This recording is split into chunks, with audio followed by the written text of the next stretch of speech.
الحمد لله رب العالمين والصلاة والسلام على سيد الأنبياء والمرسلين وعلى آله وأصحابه أجمعين أما بعد فقد قال الله تبارك وتعالى في كلامه المجيد والفرقان الحميد فأعوذ بالله من الشيطان الرجيم بسم الله الرحمن الرحيم اقرأ باسم ربك الذي خلق خلق الإنسان من علق اقرأ وربك الأكرم الذي علم بالقلم صدق اللہ العظیم۔ معزز سامعین کرام، حاضرین عظام، نوجوان دوستوں اور بزرگوں، اللہ تبارک و تعالی نے نبی کریم صلی اللہ علیہ وسلم پر جو پہلی وحی بھیجی تھی وہ یہ تھی اقرأ باسم ربک الذی خلق۔ اور یہ وحی اللہ نے کیوں بھیجی؟ کہ سب سے پہلا جو حکم اللہ نے اپنے نبی کو کیا وہ پڑھنے کا کیا۔ اقرأ، آپ پڑھیے۔ کس کے نام سے پڑھیے؟ اپنے پروردگار کے نام سے پڑھیے۔ اقرأ باسم ربک الذی خلق، اپنے اس پروردگار کے نام سے پڑھیے کہ جس نے آپ کو پیدا کیا ہے۔ خلق الانسان من علق، کس طرح پیدا کیا ہے؟ انسان کو ایک خون کے لوتھڑے سے پیدا کیا ہے۔ انسان کی جو پیدائش ہے وہ خون کے لوتھڑے سے ہوئی ہے، کیونکہ مرد اور عورت کا مادہ منویہ مل کر بچے کی شکل اختیار کرتا ہے، یعنی پہلے وہ خون کا لوتھڑا بنتا ہے، اور وہ ماہواری خون جو عورت کو آتا ہے، وہ ماہواری خون جمع ہوتا رہتا ہے، وہ لوتھڑے کی شکل بنتا ہے، دھیرے دھیرے دھیرے دھیرے دھیرے دھیرے گروتھ کر کے وہ ایک بچہ بن جاتا ہے، اور اس کے ہاتھ، اس کے پیر، اس کی آنکھیں اور اس کے ناک، ساری چیزیں بنتی چلی جاتی ہیں دھیرے دھیرے۔ لیکن ابتداءً جب انسان کی پیدائش ہوتی ہے وہ خون کی لوتھڑے کی شکل میں ہوتا ہے۔ تو اللہ تبارک و تعالی نے اپنے نبی پر جو سب سے پہلی وحی بھیجی ہے وہ یہ بھیجی کہ پڑھیے، کیونکہ پچھلے 500 سالوں میں اللہ کے نبی سے پہلے کا جو 500 سال کا زمانہ ہے کوئی وحی نہیں آئی۔ آخری پیغمبر جو اللہ کے نبی سے پہلے آئے تھے وہ حضرت عیسیٰ تھے، اور حضرت عیسیٰ کی دنیا میں آمد کے تقریباً 600 سال کے بعد اللہ کے نبی صلی اللہ علیہ وسلم دنیا میں تشریف لائے ہیں، یعنی آپ کی ولادت باسعادت ہوئی ہے 571 عیسوی میں، اور اس کے بعد 40 سال کی عمر میں آپ کو نبوت سے سرفراز کیا گیا، اور 600 سال کے بعد جو اللہ تعالی کا پیغام دنیا میں آیا ہے، سب سے پہلا پیغام وہ یہ آیا کہ پڑھیے۔ کیوں؟ کیونکہ اللہ کے نبی صلی اللہ علیہ وسلم سے پہلے کا جو زمانہ ہے، جو ماحول ہے، وہ بدترین ماحول تھا۔ وہاں شرک، بت پرستی، قتل و غارت گری، خون خرابہ، زناکاری، سود خوری، شراب نوشی، یعنی سارے جرائم جو ایک معاشرے میں ہو سکتے ہیں وہ تمام کے تمام جرائم اس وقت دنیا کے اندر ہو رہے تھے جب اللہ کے نبی صلی اللہ علیہ وسلم کی ولادت ہوئی اور آپ کی بعثت ہوئی۔ تو اب دنیا حیران تھی کہ ان برائیوں کو کیسے ختم کیا جا سکتا ہے۔ یہ جو برائیاں عام ہو گئی ہیں کہ ایک معبود کو بھول کر سینکڑوں، ہزاروں، لاکھوں معبودوں کی لوگ عبادت کرنے لگے ہیں۔ کوئی سورج کو پوج رہا ہے، کوئی چاند کو پوج رہا ہے، کوئی آنکھ کو پوج رہا ہے، کوئی اپنے آباء و اجداد کے ہاتھوں سے بنائے ہوئے بتوں کو پوج رہا ہے۔ اور اخلاقی زوال یہ تھا کہ وہ زنا کے نئے نئے طریقے انہوں نے ایجاد کیے ہوئے تھے، جوئے بازی، سٹے بازی اور سود خوری اور شراب نوشی اور قتل و غارت گری، ساری برائیاں ایک معاشرے کو تباہ کرنے کے لیے جو چیزیں ہوتی ہیں وہ ساری کی ساری چیزیں اس معاشرے کے اندر موجود تھیں جس معاشرے میں نبی علیہ الصلوۃ والسلام کی بعثت ہوئی۔ تو اب اگر سوال کیا جائے، کیونکہ نبی علیہ الصلوۃ والسلام مکے سے کچھ دوری پر غار حرا ہے، پہاڑ کی چوٹی پر، جب آپ اس پر چڑھیں گے تو آپ کو تقریباً 1 سوا گھنٹہ لگ جائے گا غار حرا پہنچنے کے لیے، زمین سے اتنی اونچائی ہے۔ غار حرا میں جا کر آپ علیہ الصلوۃ والسلام اپنے رب کو یاد کرتے تھے، تنہائی میں جا کر اپنے رب کو یاد کرتے تھے، اپنے رب کی عبادت کرتے تھے۔ وہیں ایک دن جب آپ عبادت کر رہے تھے تو اس وقت جبریل امین تشریف لائے، جو تمام فرشتوں کے پاس آیا کرتے تھے اور اللہ کے پیغام کو نبیوں تک پہنچاتے تھے، اور نبی اس پیغام کو پھر عام بندوں تک پہنچاتے تھے۔ جبریل امین آئے اور انہوں نے کہا اقرأ بسم ربک الذی خلق، کیونکہ معاشرے کو سدھارنے کے لیے صرف ایک ہی چیز ہے اور وہ ہے علم، اور علم بھی وہ کہ جس میں اللہ کا نام لیا جائے، اللہ کا تعارف کروایا جائے۔ وہ علم کہ جس میں اللہ کا نام نہ ہو، وہ علم بربادی سکھاتا ہے، تباہی سکھاتا ہے، وہ علم معاشرے کی اصلاح نہیں کر سکتا ہے۔ جب تک اس علم کے ساتھ اللہ کا نام جڑا رہا، پوری دنیا کے اندر عافیت رہی، اور جب اس علم سے اللہ کا نام جدا ہو گیا اور اس علم سے اللہ کا نام ہٹ گیا، دنیا کے اندر تباہی آنی شروع ہو گئی۔ سائنس اور ٹیکنالوجی پوری دنیا میں عام ہے، لیکن سائنس والے اور ٹیکنالوجی والے سائنس کے ذریعے سے ایسے ایسے ہتھیار بنا رہے ہیں جس سے پوری انسانیت کو ختم کیا جا سکے، ایسے ایسے کیمیکل ایجاد کر رہے ہیں جس سے پوری کی پوری بستیوں کو ختم کیا جا سکے۔ کیوں؟ کیونکہ وہاں اس علم میں اللہ کا نام نہیں ہے، اس علم میں رب کا تعارف نہیں ہے۔ وہ علم ان کو ایسا ایسا دماغ دے رہا ہے کہ تمہیں انسان کو کیسے برباد کرنا ہے، کسی انسان کا دل نکال کر دوسرے انسان کے دل میں کیسے ٹرانسفر کرنا ہے، کسی انسان کی کیا ہے جینڈر کو کیسے بدلنا ہے، کسی طریقے سے ہم ایسا ویپن ایجاد کریں کہ ہم پوری کی پوری بستی کو ہلاک کر دیں، پورے کے پورے شہر کو ہلاک کر دیں۔ ہم ایسی ٹیکنالوجی ایجاد کریں کہ سامنے والے کے مائنڈ کو پڑھ لیں۔ یعنی یہ جو علم کی ایجادات ہو رہی ہیں، اس علم میں اللہ کا تعارف نہیں ہے، اللہ کا نام نہیں ہے، تو وہ علم ان کو ایسی ایسی چیزیں سکھا رہا ہے جس سے انسانیت کی بربادی ہوتی ہے۔ آج پوری دنیا کے اندر جو ایٹمی ہتھیار بنائے جا رہے ہیں، اور دنیا کی بہت سی کنٹریز ایٹمی پاور ہیں، تو وہ ایٹمی پاور کیا ہے؟ سائنس اور ٹیکنالوجی نے ایسی ترقی کری کہ اگر وہ ایٹم بم کسی شہر پر گرا دیا جائے تو پورا شہر تباہ ہو جائے۔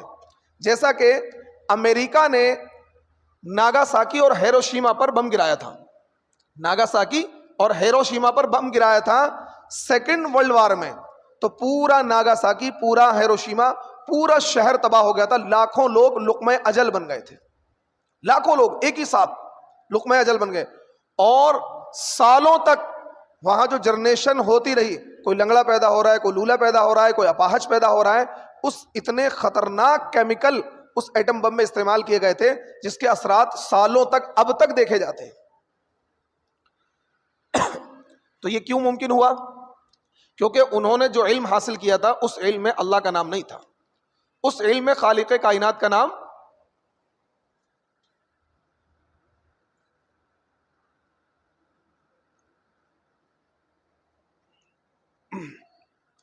اس علم میں خالق کائنات کا نام نہیں تھا، کیونکہ انہیں یہ پتا ہی نہیں ہے کہ ہمارا پیدا کرنے والا کون ہے، انہیں پتا ہی نہیں ہے کہ ہمارا مالک کون ہے، انہیں پتا ہی نہیں ہے کہ ہماری زندگی کا مقصد کیا ہے۔ کیونکہ جب آپ علم دین پڑھیں گے تو علم دین میں سب سے پہلا یہ تعارف کروایا گا اقرأ بسم ربک الذی خلق خلق الانسان من علق، کہ آپ اپنے اس پروردگار کے نام سے پڑھیے کہ جس نے آپ کو پیدا کیا ہے۔ جب انسان کے ذہن میں بات یہ ہوتی ہے کہ تجھے پیدا کرنے والا کوئی اور ہے تو وہ بندہ اپنی اوقات میں رہتا ہے۔ جب اسے بتایا جاتا ہے خلق الانسان من علق، انسان کی اوقات یہ ہے کہ خون کے گندے خون کے لوتھڑے سے وہ پیدا کیا گیا ہے، تو وہ اپنی اوقات میں رہے گا۔ اس علم میں جب سے علم سے خدا کا نام جدا ہوا ہے، اللہ کا نام جدا ہوا ہے، اس وقت سے دنیا کے اندر تباہی آئی ہے۔ تو اس لیے صحابہ نے وہ علم حاصل کیا کہ جس میں اللہ کا نام جڑا ہوا تھا، وہی لوگ جو عرب کے بدو کہلاتے تھے، وہی لوگ جو قتل و غارت گری پر آمادہ ہوتے تھے، ذرا ذرا سی بات پر ایک دوسرے کو قتل کرتے تھے، سالوں سال تک ذرا ذرا سی بات پر لڑائیاں چلتی تھیں، ذرا ذرا سی بات پر وہ تلواریں نکال لیا کرتے تھے، لیکن جب ان کو نبی نے وہ علم پڑھایا کہ جس میں اللہ کا تعارف پہلے ہوتا ہے، خدا کا تعارف پہلے ہوتا ہے، تو پھر ان لوگوں کے اندر ایسی تبدیلی آئی کہ کائنات انسانی، ایسی تبدیلی کائنات انسانی نے کبھی نہیں دیکھی، ایسے لوگ کائنات انسانی نے کبھی نہیں دیکھے۔ وہی لوگ جو ایک دوسرے کے جانی دشمن تھے، اب ایک دوسرے کے ہمدرد بن گئے۔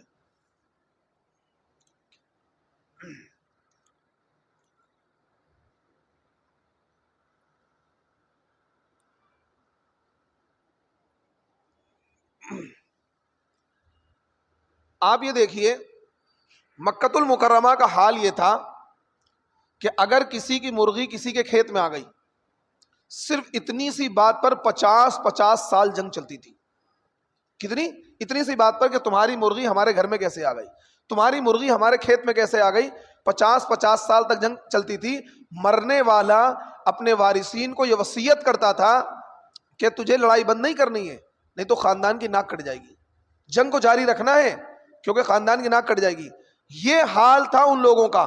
لیکن جب نبی علیہ الصلوۃ والسلام نے ان کے سامنے قرآن پیش کیا، اور اسلام کا جو سب سے پہلا حکم یہ آیا کہ اقرا، کیونکہ کسی بھی قوم کی تبدیلی کے لیے علم ہوتا ہے۔ اگر علم اس قوم میں آ جائے، جہالت نکل جائے، وہ قوم ترقی کر جاتی ہے، اور جس قوم کے اندر جہالت آ جائے وہ قوم برباد ہو جاتی ہے۔ تو نبی علیہ الصلوۃ والسلام کی جس معاشرے میں بعثت ہوئی تھی، جس ماحول میں بعثت ہوئی تھی، ان لوگوں کے پاس علم نہیں تھا، لکھنا پڑھنا اکثر لوگ نہیں جانتے تھے، الا ماشاء اللہ کوئی پڑھا ہوا ہوتا تھا۔ یہی وجہ ہے کہ دیکھیے نبی علیہ الصلوۃ والسلام پر جب پہلی وحی آئی اور اللہ کے نبی صلی اللہ علیہ وسلم کو فرشتے نے، جبریل نے آ کر یہ کہا اقرا، پڑھیے، تو نبی نے پتہ کیا جواب دیا؟ ما انا بقاری، میں پڑھا ہوا نہیں ہوں، میں کیسے پڑھوں؟ پھر جبریل امین نے کہا اقرا، پڑھیے، نبی علیہ الصلوۃ والسلام نے کہا ما انا بقاری، میں پڑھا ہوا نہیں ہوں، کیسے پڑھوں؟ پھر حضرت جبریل امین نے، بخاری کی روایت ہے، اللہ کے نبی کو سینے سے لگایا اور زور سے بھینچا۔ اللہ کے نبی ارشاد فرماتے ہیں مطلب اس بھینچنے کی مجھے بہت زیادہ تکلیف ہوئی۔ پھر جبریل امین نے کہا اقرا، پڑھیے، اللہ کے نبی نے کہا ما انا بقاری۔ پھر چوتھی مرتبہ حضرت جبریل نے کہا اقرا، پڑھیے، تو پھر اس وقت اللہ کے نبی صلی اللہ علیہ وسلم نے انہی کلمات کو دہرایا جن کلمات کو جبریل امین نے ادا کیا۔ اور جب یہ پہلی وحی نازل ہو گئی تو آپ علیہ الصلوۃ والسلام، کیونکہ وحی کا جو بوجھ تھا وہ بہت زیادہ تھا، کیونکہ قرآن کیا ہے؟ اللہ کا کلام ہے۔ اللہ رب العزت نے پڑھ کر سنایا جبریل کو، اور جبریل نے پڑھ کر سنایا اللہ کے نبی کو، اور اللہ کے نبی نے پڑھ کر سنایا کس کو؟ انسانوں کو، صحابہ کو، صحابہ سے ہم تک پہنچائے۔ تو یہ قرآن ایسا تھا، قرآن پاک میں آتا انا عرضنا الامانۃ، کہ اگر یہ قرآن پہاڑوں پر سونپ دیا جاتا اس امانت کو تو پہاڑ ریزہ ریزہ ہو جاتے۔ یعنی اس قرآن کا، اس کلام کا اتنا بھاری بھر کر یہ کلام ہے کہ اس بوجھ کو پہاڑ جیسا دیو ہیکل، اللہ کی مخلوق بھی اس کا وزن نہیں اٹھا سکتی۔ پہاڑ کتنا مضبوط ہوتا ہے، لیکن پہاڑ بھی اس قرآن پاک کا وزن برداشت نہیں کر سکتا ہے۔ نبی علیہ الصلوۃ والسلام کو پر جب پہلی وحی نازل ہوئی تو نبی علیہ الصلوۃ والسلام گھبرا گئے بتقاضۂ بشریت، کیونکہ ایک تو فرشتہ دیکھا اور پھر وہ کلام نازل ہوا، تو نبی علیہ الصلوۃ والسلام گھبرائے ہوئے تھے، اور آپ گھبرائے ہوئے گھر پہنچے۔ آپ علیہ الصلوۃ والسلام حضرت خدیجہ سے کہہ رہے ہیں زملونی، مجھ کو چادر اڑائیے، یعنی آپ کپ کپا رہے ہیں، سردی لگ رہی ہے۔ تو اور اللہ کے نبی کہہ رہے ہیں کہ اب میں بچوں گا نہیں، اب میں بچوں گا نہیں، یعنی اس طریقے کی آپ پر گھبراہٹ کے آثار ہیں۔ تو حضرت خدیجہ رضی اللہ تعالی عنہا نے آپ کو تسلی دی اور یہ کہا کہ نہیں، آپ گھبرائے نہیں، آپ لوگوں کی ہمدردی کرتے ہیں، آپ صلہ رحمی کرتے ہیں، مہمان کی مہمان نوازی کرتے ہیں، غریبوں کی مدد کرتے ہیں، آپ کے ساتھ کوئی غلط نہیں ہوگا، آپ گھبرائے نہیں۔ اور حضرت خدیجہ اپنے شوہر جناب نبی کریم صلی اللہ علیہ وسلم کو اپنے چچیرے بھائی ورقہ ابن نوفل جو توریت کے عالم تھے، عیسائی مذہب سے ان کا تعلق تھا، ان کے پاس لے کر گئیں. یعنی مکۃ المکرمہ میں اکا دکا پڑھے لکھے لوگ ہوتے تھے، اکثر لوگ ان پڑھ ہوا کرتے تھے.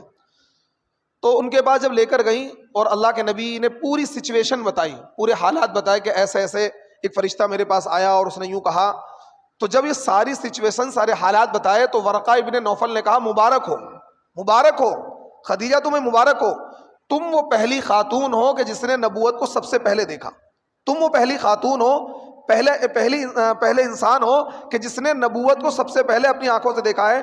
مبارک ہو، تمہارے شوہر آج سے نبی بن چکے ہیں، اور یہ وہ فرشتہ ہیں جو حضرت آدم کے پاس بھی آتا تھا، حضرت آدم کے بعد حضرت ابراہیم کے پاس، حضرت نوح کے پاس، یعنی جتنے بھی اللہ کے پیغمبر ہیں، اللہ کے میسنجر ہیں، اللہ کے نبی ہیں، ان تمام نبیوں کے پاس وحی لانے والا ایک ہی فرشتہ ہے، اور وہ ہے جبریل. اور آپ کے شوہر کے پاس جس فرشتے کا انہوں نے تذکرہ کیا ہے وہ فرشتہ جبریل ہے، اور آپ کے شوہر نبی بن چکے ہیں، اب گھبرانے کی ضرورت نہیں، مبارک ہو.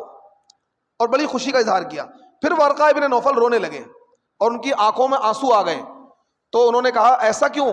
ابھی تو آپ بڑے خوش ہو رہے تھے اور ابھی آپ اداس ہو گئے. انہوں نے کہا کہ ایک وقت ایسا آئے گا کہ مکۃ المکرمہ کے لوگ اس شخص کے جان کے دشمن ہو جائیں گے، اور ایک وقت ایسا بھی آئے گا کہ اس کو ہجرت کرنے پر مجبور کر دیں گے اور انہیں مکہ چھوڑنا پڑے گا. اللہ کے نبی کو بڑا تعجب ہوا کہ مجھے مکہ چھوڑنا پڑے گا، میری قوم کے لوگ میرے مخالف ہو جائیں گے.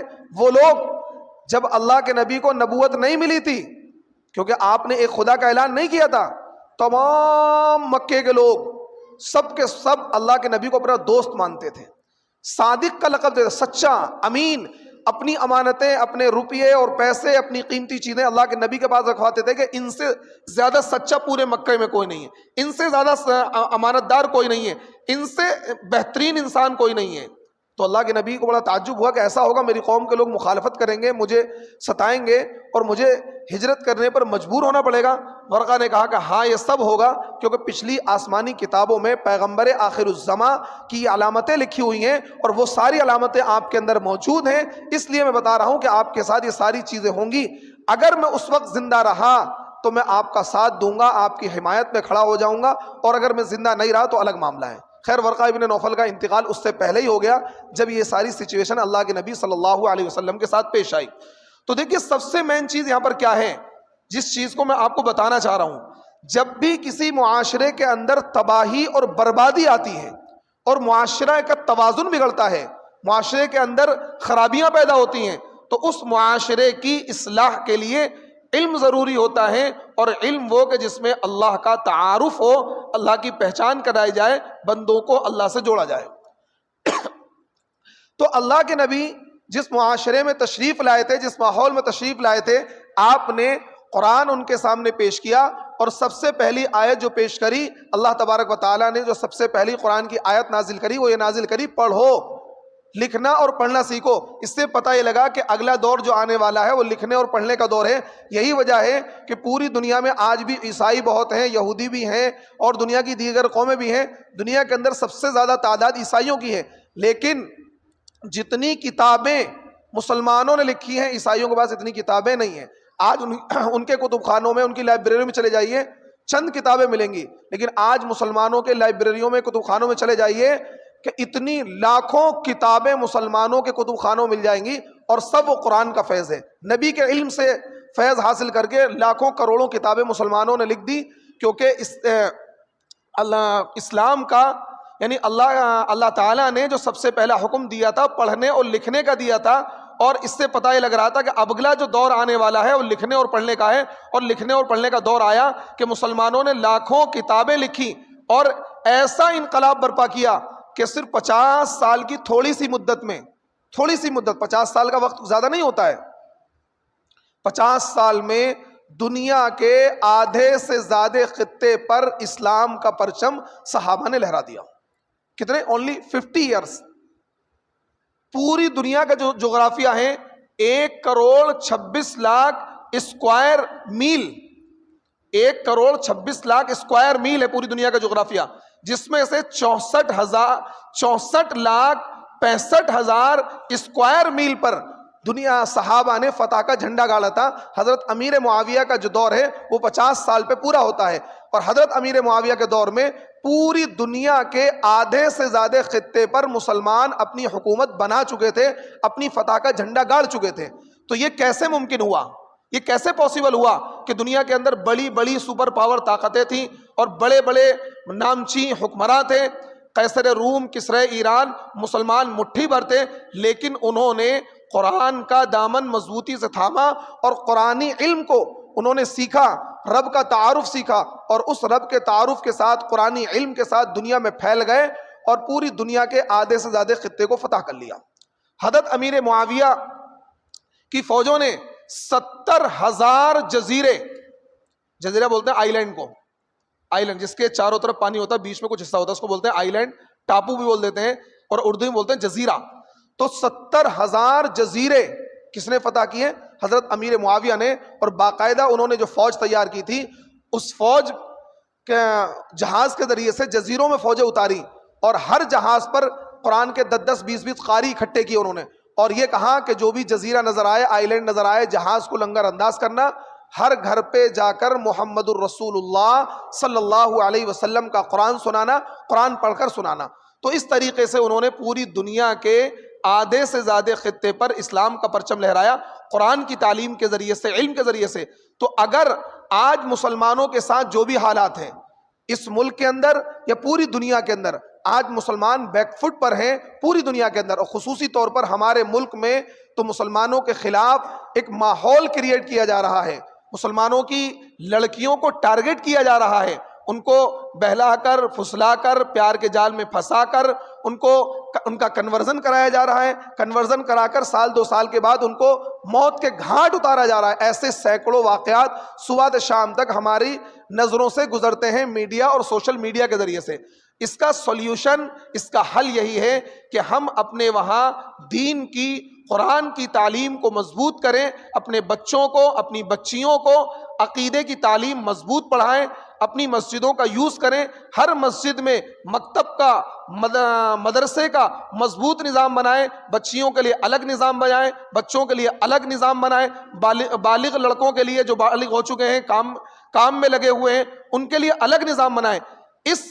اس فتنے کا اور اس تحریک کا مقابلہ جو ہمارے خلاف کھڑی کی گئی ہے, ہماری بچیوں کے خلاف, ہمارے مردوں کے خلاف, ہمارے نوجوانوں کے خلاف, کہ کسی طریقے سے, کیونکہ ہمارا سب کچھ لٹ پٹ چکا ہے. مسلمان یہ وہ ملک ہے کہ جہاں مسلمانوں نے 1000 سال حکومت کی تھی. اتنا روب و دبدبا تھا مسلمانوں کا اس ملک پر کہ 1000 سال مسلمان کبھی بھی اس ملک میں اکثریت میں نہیں رہے. آپ کہو گے تعداد, تھوڑی سی تعداد مسلمانوں کی تھی, لیکن 1000 سال حکومت کر گئے. آج مسلمانوں کی تعداد 25 سے 30 کروڑ یا 35 کروڑ ہے, اس کے باوجود مسلمان بیک فٹ پر ہیں.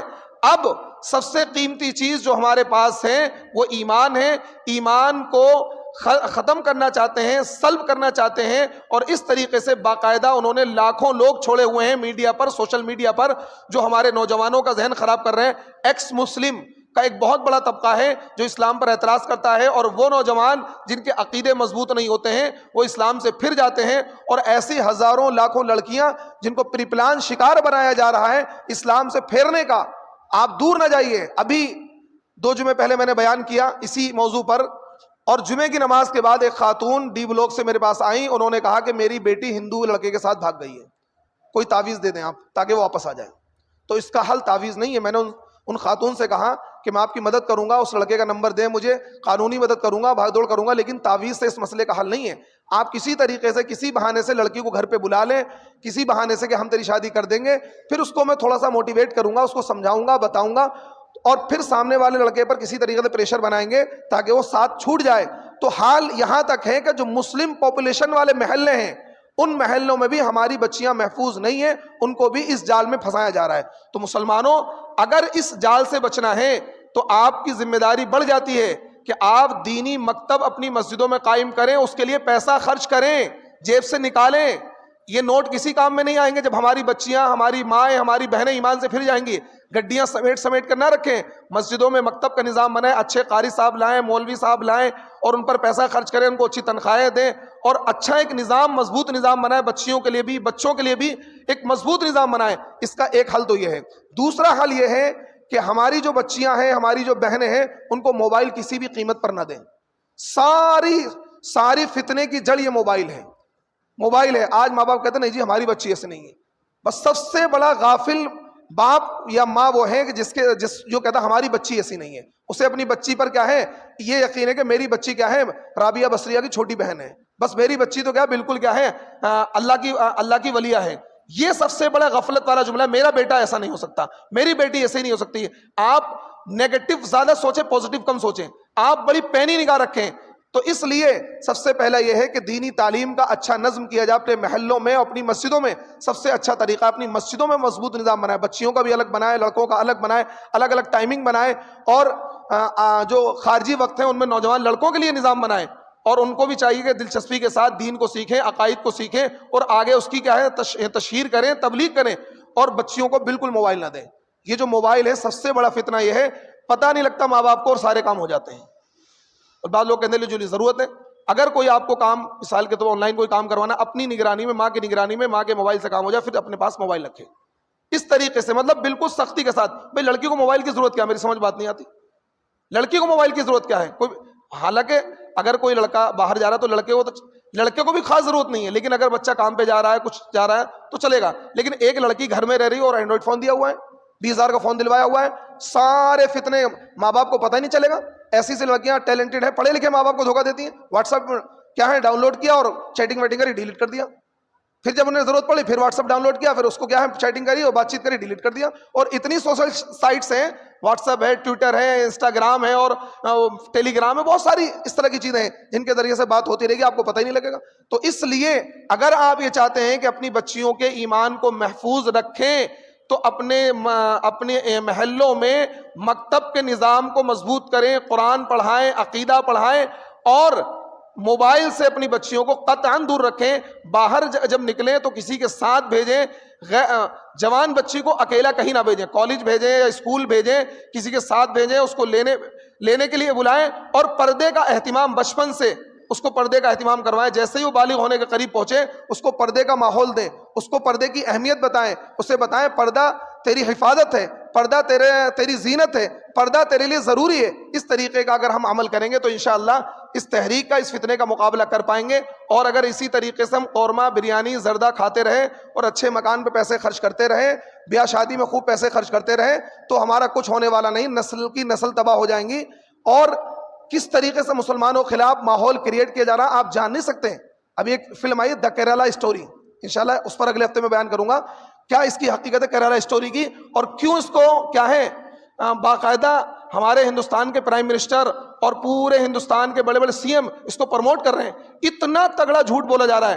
حالانکہ کیرالا کے اندر صرف 3 لڑکیاں وہ تھیں جنہوں نے IS کو جوائن کیا تھا, اونلی 3. اور کتنا دکھایا جا رہا ہے 32,000 لڑکیاں جنہوں نے اسلام کو قبول کیا اور پھر وہ IS انہوں نے جوائن کر لیا. تو اتنا تگڑا جھوٹ بولا جا رہا ہے. خیر اس پر انشاءاللہ اگلے ہفتے میں آپ کو بتاؤں گا, کیونکہ میری ذمہ داری ہے کہ ہر فتنے سے میں آپ کو آگاہ کروں. نماز روزہ کی بات تو آپ روزانہ سنتے ہیں, لیکن یہ میری ذمہ داری ہے کہ ہر فتنے سے آگاہ کروں. آپ اس پر عمل کریں نہ کریں, میں اپنی ذمہ داری پوری طریقے سے نبھاتا رہوں گا. اللہ رب العزت مجھے بھی اور تمام لوگوں کو عمل کی توفیق عطا فرمائے. وآخر دعوانا ان الحمدللہ رب العالمین.